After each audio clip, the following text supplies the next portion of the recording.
माझं नाव संतोष पाटणकर, या माझ्या बायको आहेत, माझे सौभाग्यवती उषा संतोष पाटणकर।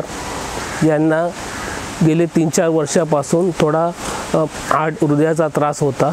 हृदयाचा त्रास असताना प्रवास करता करता तो आम्ही आर्थिक परिस्थिती थोडी नाजूक असल्या कारणाने त्याच्या दुर्लक्ष केलं। त्यावेळी छाती पोटात पाणी साचल्या कारणाने आम्हाला अधिक त्रास जाणवू लागला। त्यावेळी आमचे मेवणे शशिकांत जाधव जे कैलास बेसे आणि यांनी आम्हाला इथे माधवबागमध्ये जाण्याचा सल्ला दिला। त्यावेळी दुसरे आमचे नातेवाईक होते शशिकांत शहाजी जाधव, हे इथे माधवबागमध्ये घाटकोपरला आणि डोंबिवलीला उपचार घेतात। त्यांना सर्वोत्तम अनुभव आल्या कारणाने आम्ही इकडे आलो।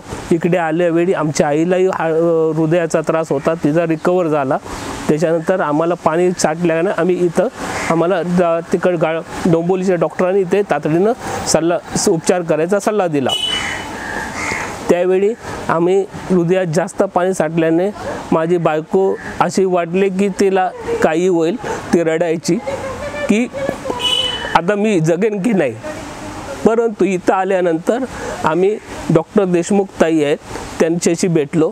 त्यांनी आमची नाडी तपासणी केली आणि हे उपचार केल्यावर तुम्हाला 7 दिवसात रिकवर होऊन ताई तुम्ही बिंदास राहा। तिथेच त्या 50% आराम भेटला।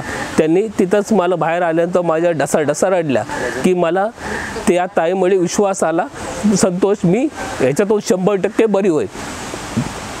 कारण की आधीच्या जे ॲलोपॅथी डॉक्टर आहेत यांनी विविध इतक्या भीती दाखवली की एन्जिओप्लास्टी करावी लागेल, एन्जिओग्राफी करावी लागेल, 4 लाख खर्च येईल, 10 लाख खर्च येईल, याची काय गॅरंटी नाही। त्यामुळे आम्ही आधीच घाबरलो होतो। परंतु या देशमुख ताईंनी आम्हाला जो मानसिक आधार दिला त्यामुळे आम्हाला भरपूर बळ आलं आणि आम्ही इथे उपचार घेतले।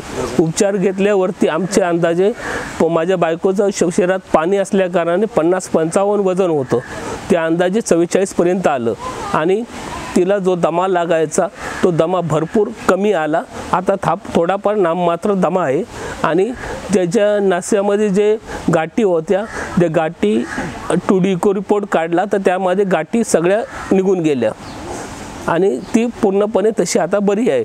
आम्हाला जी माधवबागच्या स्टाफने जी माणुसकीची वागणूक दिली आणि इथले वातावरण बघितलं, निसर्गदायी वातावरण, ज्यामुळे आम्हीही थोडा प्रसन्न वाटलं आणि माझी बायको ही खरोखरच आजारातून बरी झाली याचं मला समाधान आहे आणि त्याबद्दल मी माधवबागचे सर्व कर्मचारी, नर्सेस, आया, इतर स्टाफ सगळ्यांचेही मनापासून मी आभार व्यक्त करतो।